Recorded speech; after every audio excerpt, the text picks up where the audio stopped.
Welcome to a realm where personal growth meets expansive spirituality and where we're not just scratching the surface.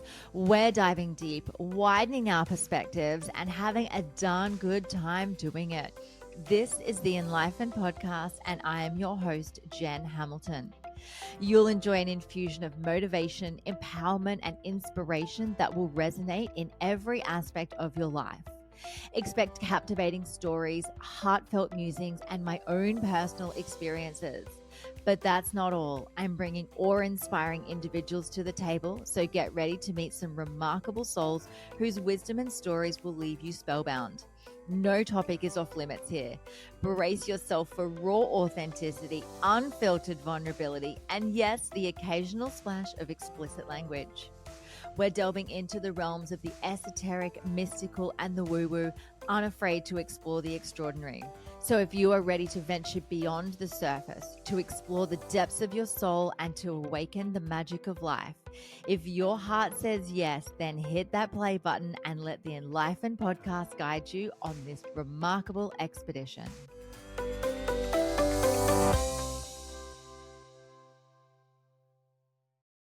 Hello and welcome to another episode of the Enlightened Podcast. I am your host, Jan, and today's very special guest is Simon Rinne, who is a social worker, therapist, and lived experience mental health advocate. Simon's passion for men's mental health comes from his own struggle of living with mental illness for over 30 years. Simon shares his story to inspire men to recognize that it's possible to live through mental illness and still thrive in all aspects of your life. Outside of advocating for better men's mental health, Simon is a husband and father of two, the founder of Mindful Men, a therapy practice dedicated to supporting men to switch off autopilot and switching on conscious living. It was so special to have Simon on the podcast sharing his personal story and the magic that he creates in this world to support other men. So whether you're a man listening to this, there is so much epic advice here for you and so many gold nuggets of wisdom. Or if you're a female wanting to pass this on to the significant other male in your life, please feel free to do so. So without further ado, let's dive in. Hello, Simon. Welcome to the Enlightened Podcast. How are you today? I'm going really well, Jen. Thanks so much for having me. I'm super excited to have a chat with you today. Absolutely. And you're a fellow Queenslander. You're at the Sunshine Coast, so we're experiencing the same weather. It is beautiful weather. I've got the pool clean now, so I'm ready for summer, early summer, and the kids are loving it, and my wife's loving it. So, yeah, I'm looking forward to the weekend. Very cool. Very cool. Now, Simon, you're a social worker and therapist for men, something we need in this world. Tell us all about the magic that you do.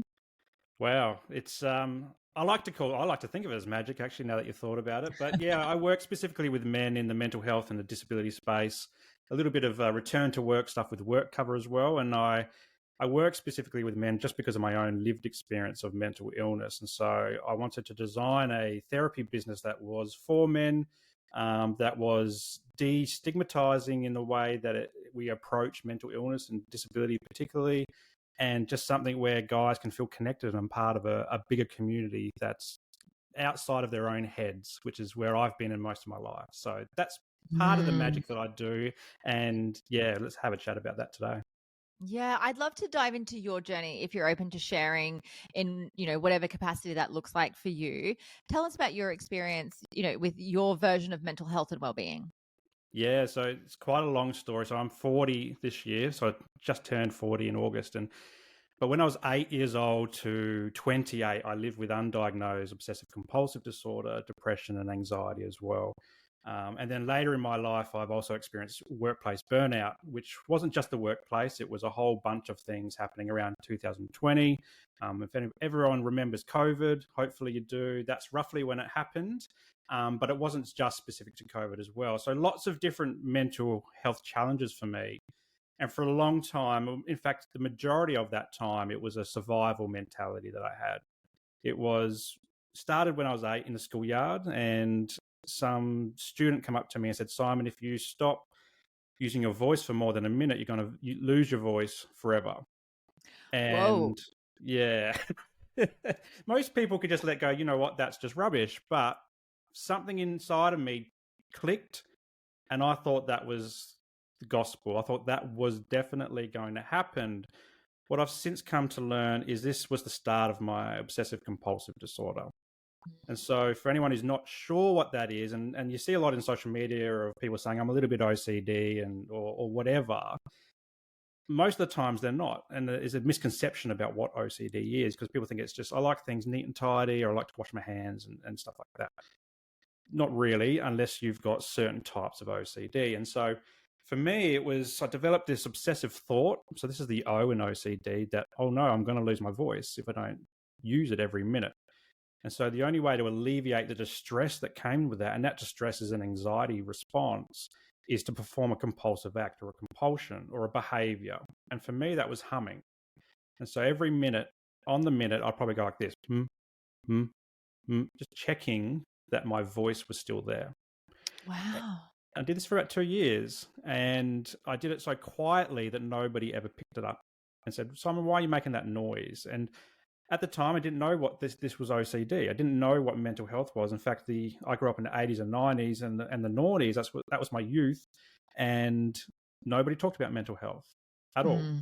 And so I did this in silence. I suffered in silence, and this progressed, though. After the 2 years, it progressed into more different types of checking behavior. A lot of it was around checking my bag, make sure I've got all my school stuff ready because I didn't want to get in trouble from the teachers.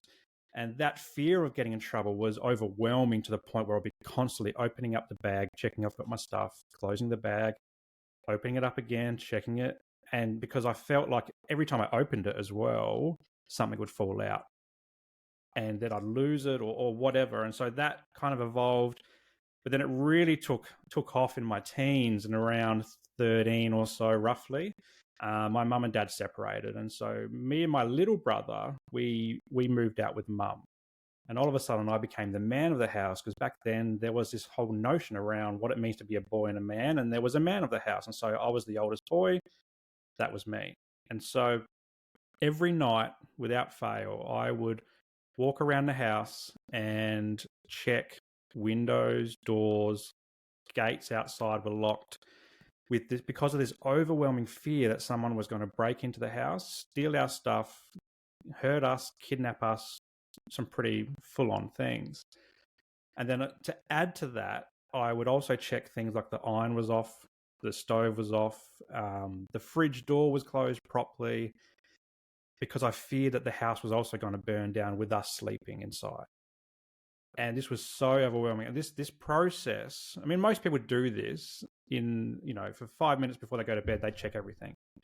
For me, this was a 3 to 4 hour ordeal on some nights. Wow. Other nights, it might have been about an hour. And this is as a 13, 14-year-old. And I did it all in the dark. So there was no iPhones back then to have the light on it. So it was just me creeping around in the dark in my house because I didn't want to wake up my brother or my mum. And I had to do it. I could not do it.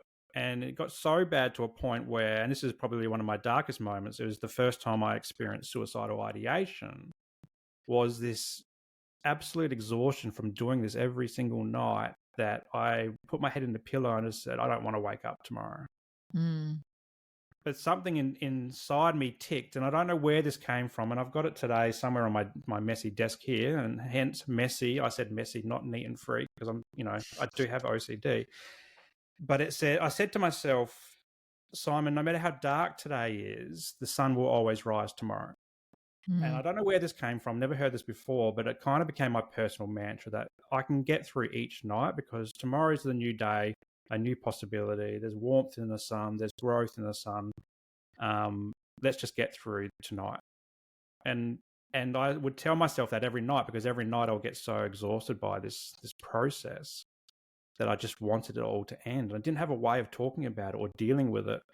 And then I hit my teens and, playing end of footy season. And we went to a away camp for a bit of a trip. And this is where I was introduced to alcohol. And at first I thought alcohol was fantastic because it allows me just to relax and have a bit of fun. But what I've since come to learn as a 40-year-old is my use of alcohol was very much a big Band-Aid on myself to slow my mind down, to feel calm, to feel kind of normal, if that makes sense, whatever normal is. and just to be okay in that moment. And so that became a bit of an unconscious coping mechanism that I have used for the majority of my life, just to feel that normality about life. And so the OCD checking and all this type of stuff, it all centered around safety and security, wanting to feel safe, wanting to feel secure, wanting to assure other people in the household were safe and secure as well. Extended to my car as well, so making sure the car's fully locked. There'll be some days where I would drive off to school or to work and be gone for about half an hour. Then something in my brain would say, you've got to go check that front door in the house. Because while you're away, if someone gets in, they're going to do all those things, steal your stuff, wreck the house, or maybe they'll be waiting for you when you return. So I would drive half an hour back, check it all, and off I go again. And I had to do it so many times, and this is very unique to OCD, is we do things in repetition because things have to be just right.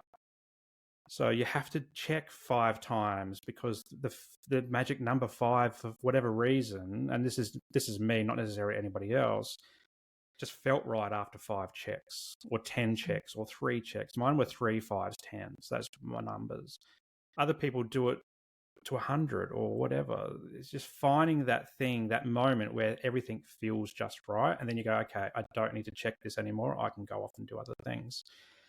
And it wasn't until, I still did all that type of stuff and got into the public service. So I had a white collar job for 15 years after uni, and it changed there in a funny way or a different way as well, where just to send an email, I would have to check and check and check so many times because I had this obsessive thought that once I press send, all the words were going to change. There'll be all these profanities in it, or it would go to the wrong people. And then someone will look at me and go, what the hell have you done, Simon?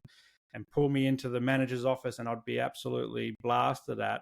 Never happened. I don't think email has the capacity to do that. But I had this obsessive thought that it would. And so I'd check it both when I'm writing it and then when I'm putting in the twos and the CCs and all that type of stuff. But then after I sent it, I would then recheck it again. And I might check that again and again throughout the day just to make sure, okay, is that email okay? And I'd do this very quickly to the point where often I'd be the first person to respond to emails or to, give somebody else some assistance or whatever. So it's all very masked very well. I was almost a perfectionist. And in fact, people who live with OCD have a high level of perfectionism because that's that just right feeling. Things have to be perfect to feel just right and feel okay, and that alleviates that anxiety.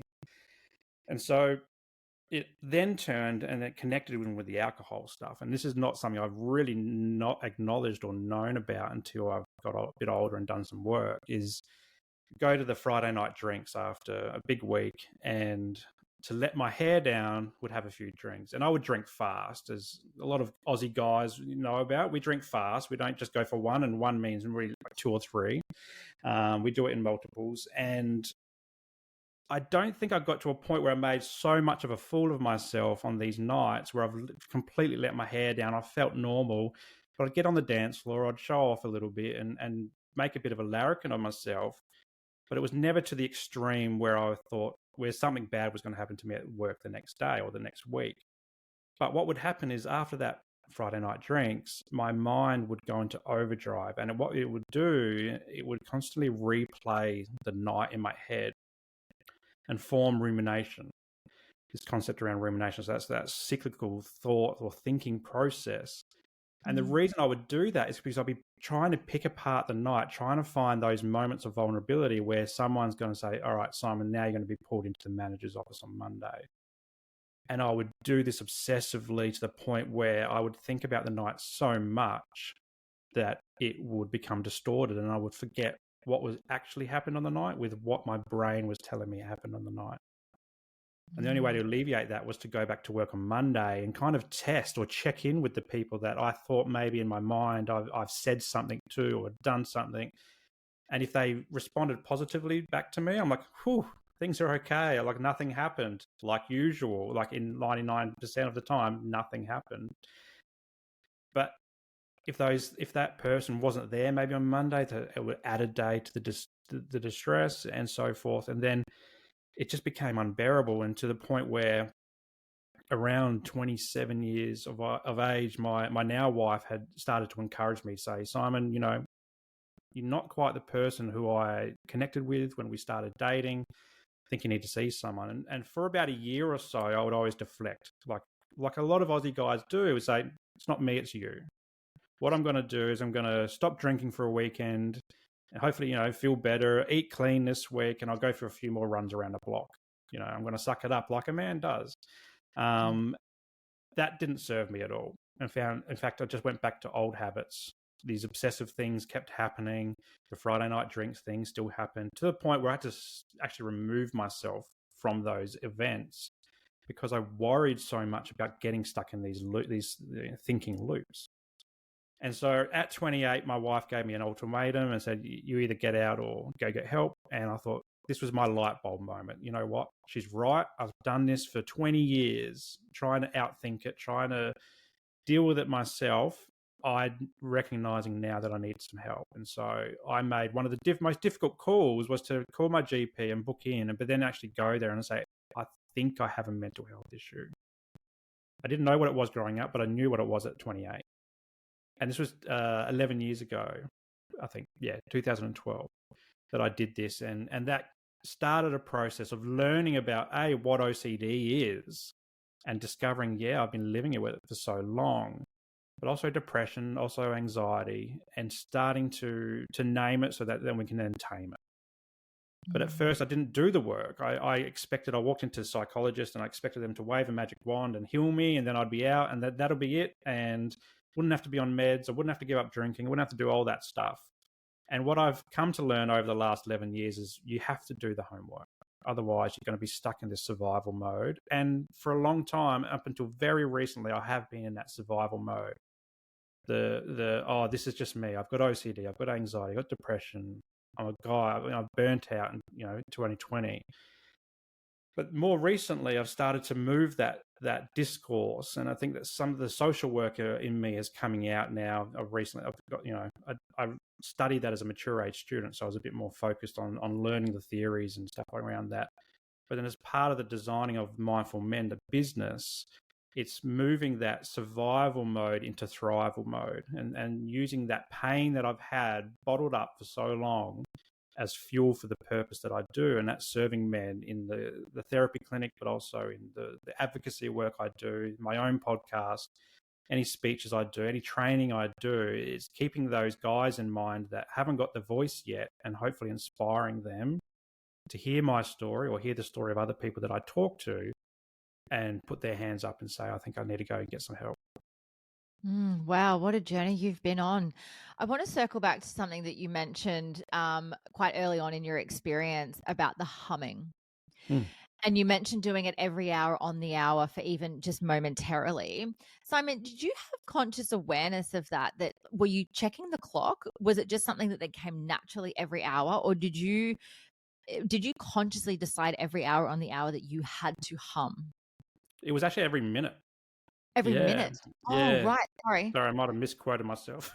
But every minute. So every minute, not it wasn't conscious that, it was dead on, the 0 seconds, but it was just like, okay, I haven't done it for roughly a minute.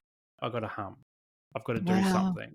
And interestingly, I reflect back on that moment. And when I was doing things like playing footy or doing athletics, and when I was busy, my mind was busy, I probably wasn't doing it. I was focused on the other tasks that I was doing. But if I was sitting in class or in the schoolyard or at home and I wasn't overly busy, then I would be consciously going, okay, I haven't checked. I haven't checked. And it's the same with all the other checking behaviors as well. It's like, okay, I haven't checked for a bit. Do I need to go and do that? And certain things happen at certain parts of the day. But for a lot of that, like the school bag stuff was happening all day at school. All day. Even though I should have been focusing on learning, I was actually focused more about where is my bag. Got you. And was it ever picked up? Did a teacher or your mum or anyone say, hey, what are you doing? Or this is quite repetitive behavior? No, never. And so I wore that mask really well.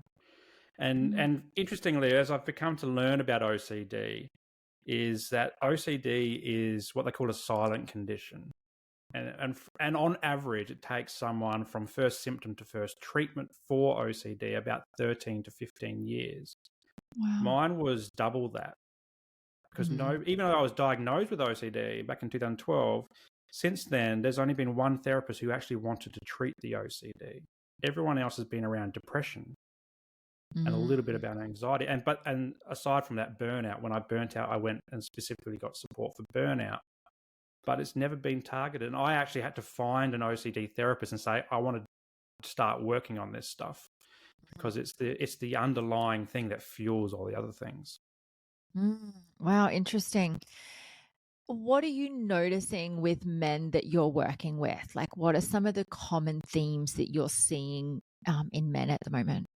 Yeah, so one of the most common phone calls I have every week is from a partner or a daughter or someone in a family unit or support network saying, I've got a guy in my life. How do I get him into therapy? He needs something.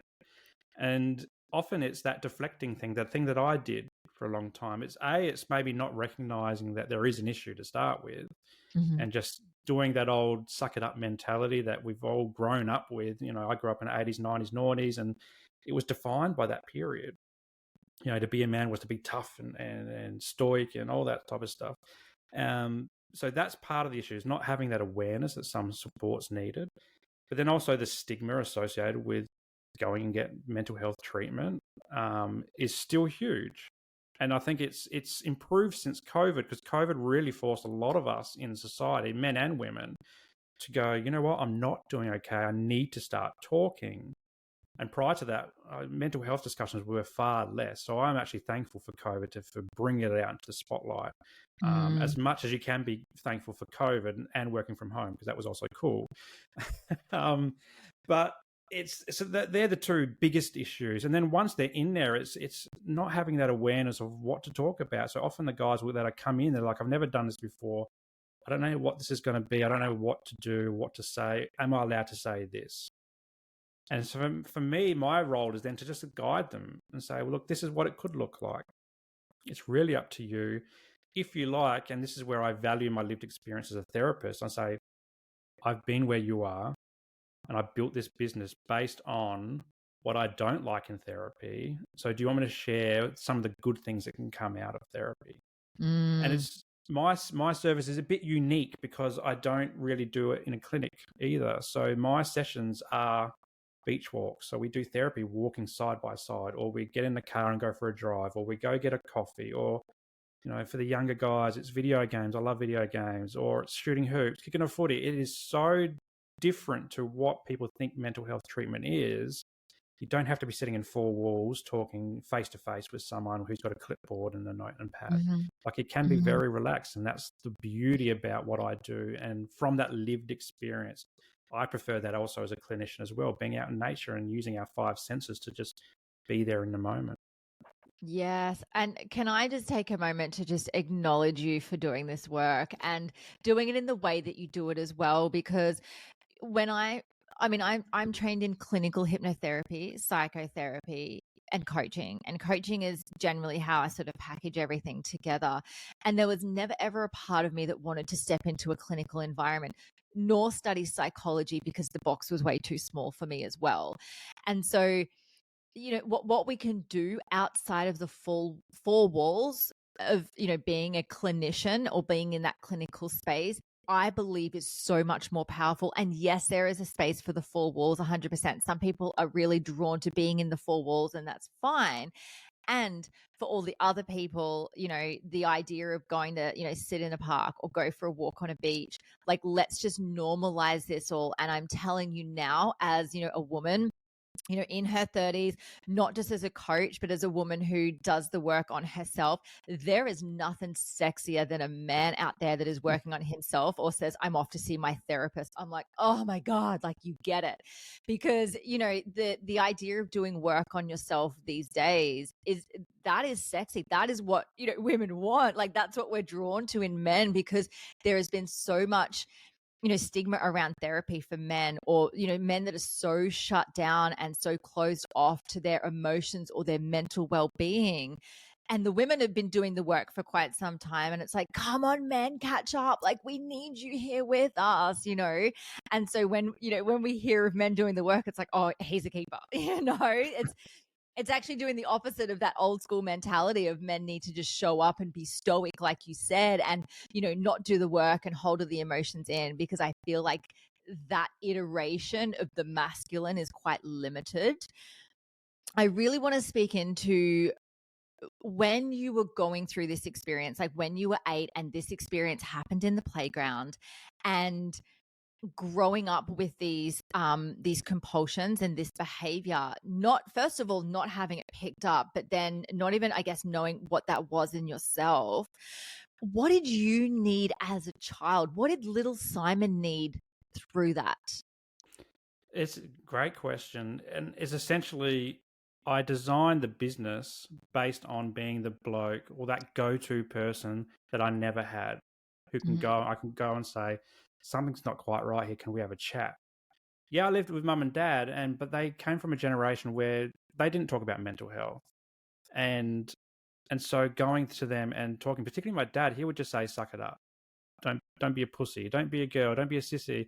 And this is reinforced in the schoolyard as well from my mates. You know, if you saw someone crying, that those words would come out. That was the mantra back then. I dare say it probably is still to today, a lot less than it used to be. And so it's really around being that younger version of me needed someone to talk to. And now I really pride myself on being that guy that guys can come and talk to in my therapy practice. What do you think could have potentially changed the trajectory of your life had you had that really strong male influence in your life, that instead of calling you a sissy or a pussy, what would they have had to have said to you for you to be like, oh, actually, I'm okay? I really don't know. I think what they could have said, and I laugh at this, and I use humor a lot in my own mental health journey because I think laughing is great for the body and the soul and the mind as well. But if they had said to me, Simon, did you know there's a monk that sits up in a cave on top of a mountain who has taken a vow of silence for the last 10 years, but still has a capacity to talk, then maybe I would never have developed OCD. It's because I didn't realize that those kind of people existed. I just took what this kid said in the schoolyard as absolute gospel and I ran with it. And I don't know why, because leading into that, I wasn't an anxious kid. Like I was actually, mum used to say I was quite a happy-go-lucky kid. Nothing would faze me. I'd be laughing, smiling, and all this type of stuff. In fact, on the outside, I continued to do that. But on the inside, I was much of a very different person. And to the point where as I got older, that happy-go-lucky kid just ultimately disappeared. And what I was projecting to the world was this facade of I'm okay, I'm happy, I'm a joker, I'm a larrikin, all this type of stuff. And then as I've become an adult, that's turned into some pretty significant loneliness because I've become much more introverted as I've got older. And now my social circle is very small because there's so much mental capacity that I go through just to sustain or even create new relationships as well. And so if I had that person early on who could give me some guidance or just be someone who I felt safe enough to say, this is what I'm going through, maybe all of this stuff wouldn't happen. But then at the same time, maybe it would have happened. Maybe I was predisposed to an anxiety condition or depression and so forth, and recognize that that's okay as well. Like it's not something to be ashamed of. In fact, I now wear these labels as a bit of pride because I can say this is me. This is the whole of me. And for so much of my life, I wasn't able to do that up until very recently. That's amazing. I'm so curious. Do you hold resentment towards that kid in the playground? I couldn't even tell you who it was these days, but not really. No, I think it was more. I think it was. If I think about resentment, it's probably more to myself. I wished I knew better, but at the same time, I was 8. Like there's so many things that go through a kid's mind as well, and I often think that like I wished I just didn't do that, but I did, and it's gone, and I've just, unlike most people who could just let it go, I just couldn't let it go. And it's just formed into what it is today. But it is much better today. Like it's nowhere near as bad as it was. in my, at 8 to my teens to my 20s, even in my early 30s, as a now 40-year-old, it is much more manageable. But that's also because I've gone and got treatment that's specific to OCD. Yeah. And you've got that awareness of what's going on as well. And you've got the tools there to support you. For any listeners out there that are parents, what are some of the signs that they should be looking for their children that perhaps are presenting, not necessarily with OCD, but anything that needs some support around their mental well-being? What are some of the things that as parents we should be looking out for in our kids? Yeah, this is a tough one because I'm a dad of two. I've got a 6-year-old and a 3-year-old, and often I'm not doing well, and so I put a lot of shame on myself about not being the best dad in the world, and all this type of stuff. And I'm not a child specific therapist either, but some general things I guess from my own experience would be looking out for repetitive behaviors. I mean, that's a huge one. That's not just in the OCD space, but things like autism and ADHD as well. What's the things that are happening in the household that are a little bit repetitive, and it's exploring that. It's the child that was happy-go-lucky and maybe has become reserved, or doesn't really want to share what's going on at school, or maybe maybe a lot of lying and changing their stories around, trying not to get caught out for something or whatever. Um, it does vary from child to child, and it's really hard to pick up. But I think there's some basic ones here. The repetition, particularly, and that's unique to my story, is that repetitive behavior, like the bag checking. That was a very overt one. People could have seen me doing that, but no one ever said anything. Whereas the humming, it must have been so quiet that nobody heard it. Even kids sitting next to me at the next table, in the school, in the classroom. So just looking out for those types of things. But it's certainly the reserved children that aren't being their usual self as well. But then as a parent of someone as a parent who has mental health challenges, it's recognizing that we don't have to be perfect parents. It's that we can be good enough parents, and we can have bad days and still pick ourselves up, and our kids will still love us as well. It's about showing that vulnerability as a dad, for example, and saying, you know what, I am not doing well today, and letting the kids kind of understand that without going overboard. We don't want to burden them with our issues, but just saying, yeah, maybe, mate, I'm feeling a bit sad today and I'm just having a tear about that.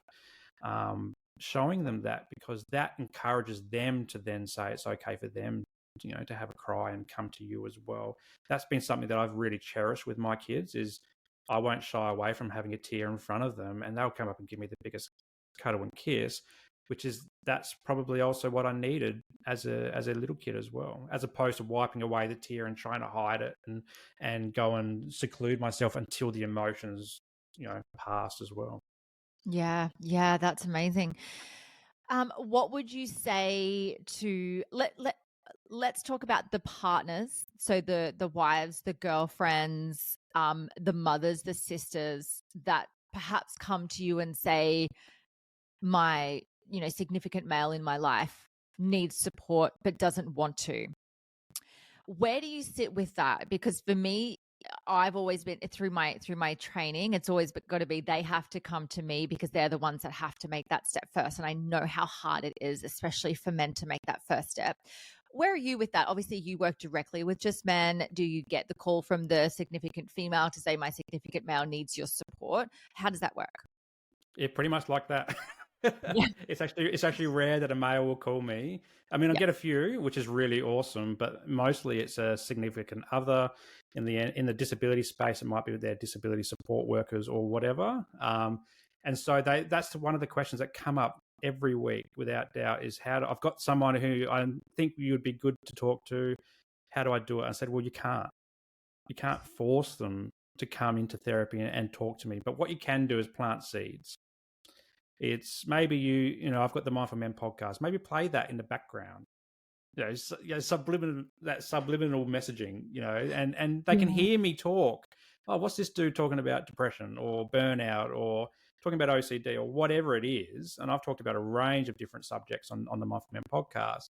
And I use that as a tool. I say, put it on my social media. I'm all over social media. Just put it on and say, oh, or maybe you should follow this dude or whatever. For other guys, it's knowing how to even engage the system as well. So, I do private work. I do NDIS work. so disability work. But other people, they're like, what about these mental health care plans? And so I can talk them through that and say, well, this is how you do it. You go to a GP and you say, I think I've got a mental health challenge. You do a survey, and if you meet the criteria, you get a mental health care plan. And if money's an issue, because money is big tight at the moment, everyone's got financial pressure, the good thing about the mental health care plan is that you get subsidized visits to a therapist of your choice, a social worker, a psychologist, a counselor, psychotherapist, all these different range of different therapists. You can access that through Medicare, which does alleviate the cost for a lot of people. Other people don't want to be part of that system. So then I have a discussion with them and say, okay, well, if you don't want to be part of that system, you either pay out of your pocket, which can cost quite a lot, or if you're actually after something that's more of a connection thing as opposed to someone, telling someone your deep and meaningfuls, here's a whole bunch of men's groups that I know of in our area that you can maybe go and check in with. So one's off the top of my head is Grab Life by the Bulls. They're doing amazing work in the community, free barbecues. You can go there and have a chat with someone over eggs and bacon roll. You've got Average Joes, which are all over the world, and others, they're from the Sunshine Coast as well, but they're all over the world. They meet up in cafes or pubs, and you don't have to drink either. You can go there and have a soda water for an hour a week and just meet up with other blokes and talk about bloke stuff. And they have themes as well. So I loved Average Joe's because they have theme nights. So you don't even have to think about what you're going to talk about. You just go there. Today's theme is aggression. How do we deal with aggression? And so you go, oh, yeah, I can kind of tailor myself into that. And so showing the guys and talking to the guys or their partner about the options that are available empowers them with knowledge to then go, okay, they can go and do the work. And then eventually they might have that light bulb moment that's like, okay, now's the time. I'm going to give this a go. And I guess the added benefit of what we talked about before in my therapy business, I say, I take it out the clinic. We'll go for a drive, or I'll come and meet you for coffee, or we'll go down the beach and do some grounding work on the beach, or, and a lot of it's just banter. I dress very casually to work. So it's t-shirt, shorts and a hat.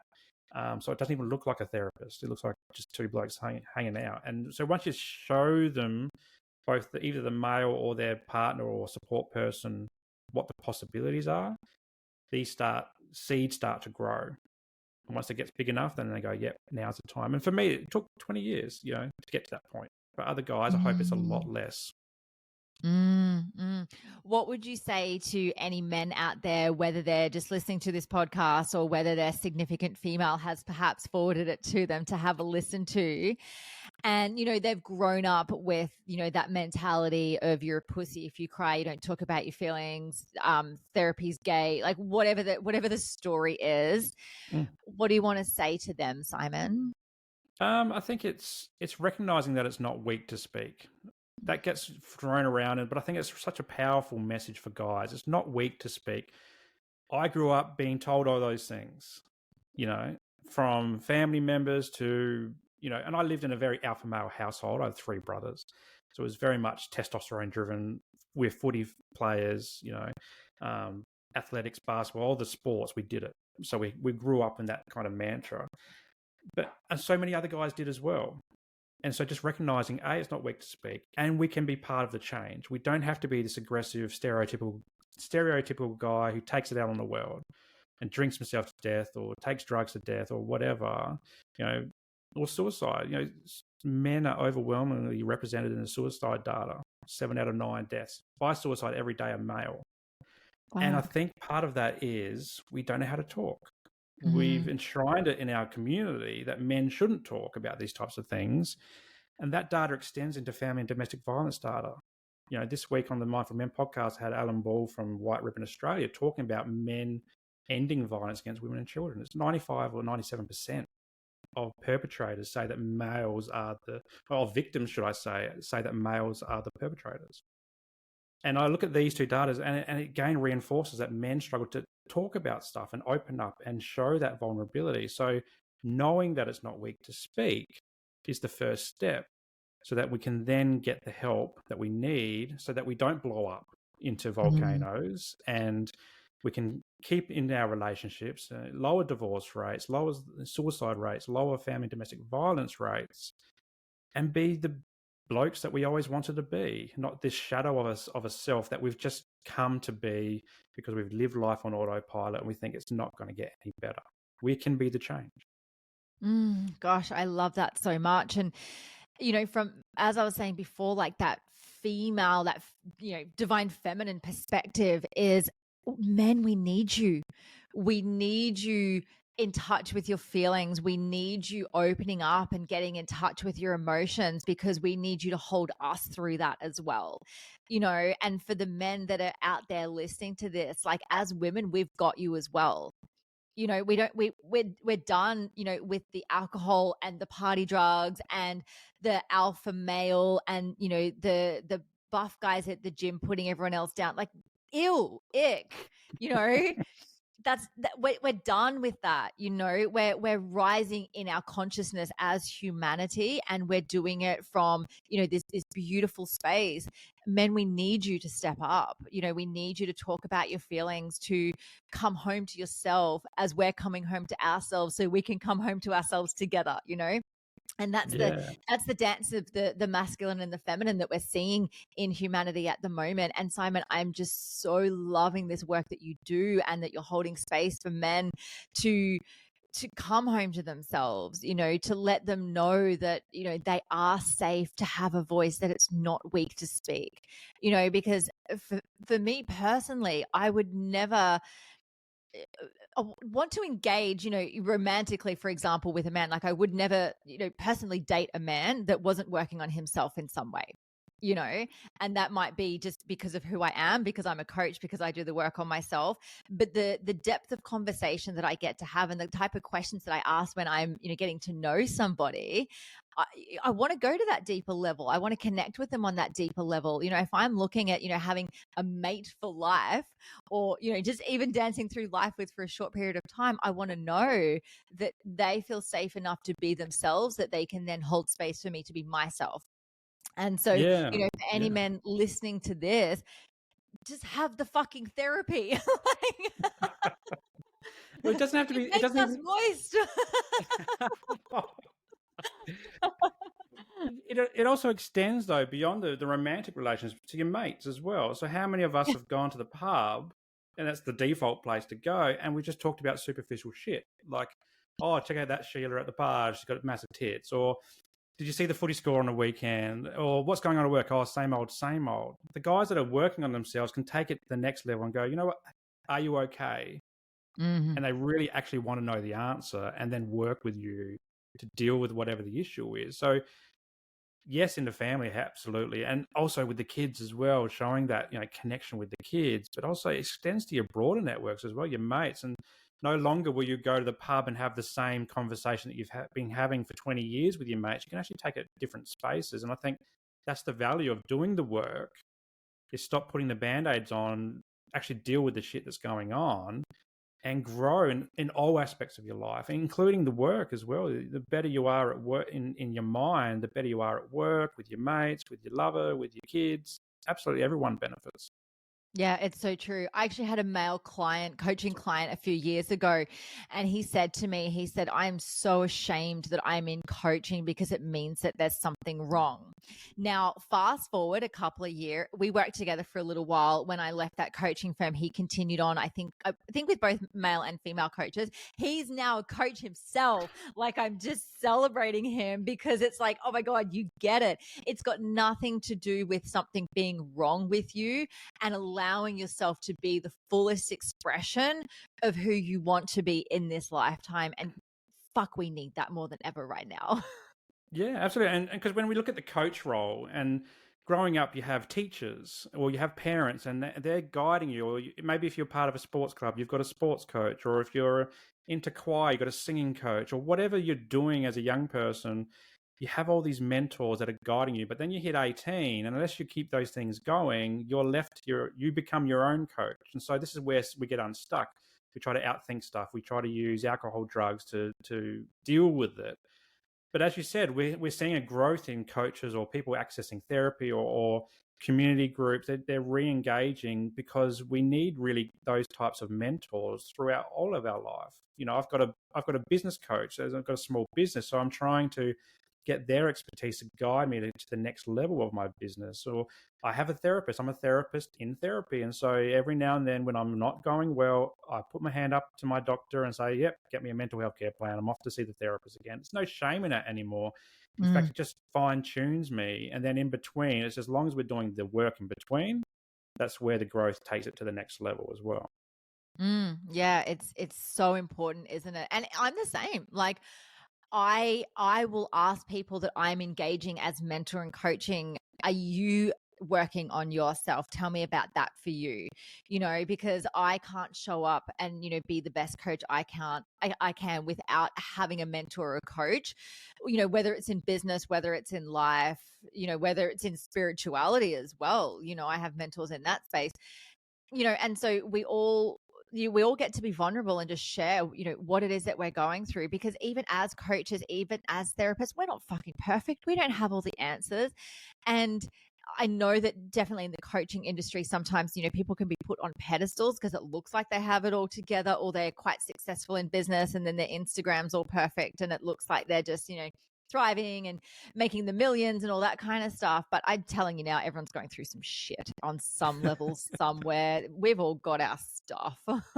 Absolutely. And one of my favorite questions that my guys ask me, and I say my guys because I call them my guys, is they say, "How are you going, Simon?" And most traditional therapy clinic type setups, they'll be like, "Oh yeah, I'm going okay. We're here to talk about you." I'm like, "I've had a shit week."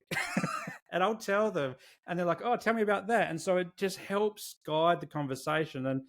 But I always leave it on, like, I'm not here to you're not my therapist. I'm the therapist in this situation, but we're going to learn together. And then I always take from what they're doing in their life and say, "Oh, thanks for showing me that again. Thanks for reminding me of that tool that we've been working on for the last, 3 months or whatever. That's picked me up today." And I always leave my sessions feeling on cloud 9, even if I'm having a shit day. Yeah. And I just love that connection, that shared lived experience goes such a long way in the coaching or therapy space.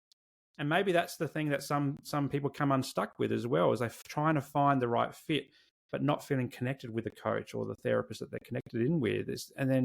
But it's actually like hunting around and finding the person that clicks for you is really important. It's so important, isn't it? Now, you mentioned you're on the Sunshine Coast. How do people find you, connect with you, work with you, and just be in your field? Yeah, so I do therapy in Australia. So that's for, as an international podcast, I don't do therapy overseas yet. I am working out ways to do that. Maybe I'll get into coaching as well. I'm not sure. But in Australia, it's www.mindful-men.com.au. That's where you can access my therapy information. But that also links to my socials and the Mindful Men podcast. But for men across the world seeking broader connection, it's the Mindful Men Facebook community group. It's a free group. We can come in and connect with guys, and we talk about mindfulness. I show my ugly mug in there a few times a week, and hopefully break down some of these barriers that men face, isolation, loneliness, and improve their knowledge through mindfulness learning as well. So they're the two best places at the moment. Amazing. We will link to all of that in the show notes as well. And before we wrap up, Simon, I've got one more question for you. To you, what is the meaning of life? Wow. Big one. We should have opened with that. The meaning of life. I think for me, whenever those kind of questions come up, I think about my wife and kids and just being the best version of myself for them, because they are my world. And I admit that I struggle sometimes, and I yell at my kids or crack it at my wife or whatever. And she knows, my wife particularly knows when I'm having a rough day or an off day, because I'm just doing and saying things that I don't usually do. But as long as I can be my best version of myself for them, so that's continuing to do my work, continuing to share my story, because I find that therapeutic as well. That's the meaning of life, and hopefully it rubs off on them eventually and they come to my funeral. Amazing. Simon, you have been such an incredible guest. Thank you so much for being on the Enlightened podcast. Thanks so much, Jen. Really appreciate your time today, but also the work you're doing in this space and sharing conversations with people across the world. Love it. Thank you. Thank you. Thank you so much for joining me for this episode. I hope you love the Enlightened podcast, and the biggest compliment you can give me is subscribing to this podcast, sharing it, and leaving a rating and review.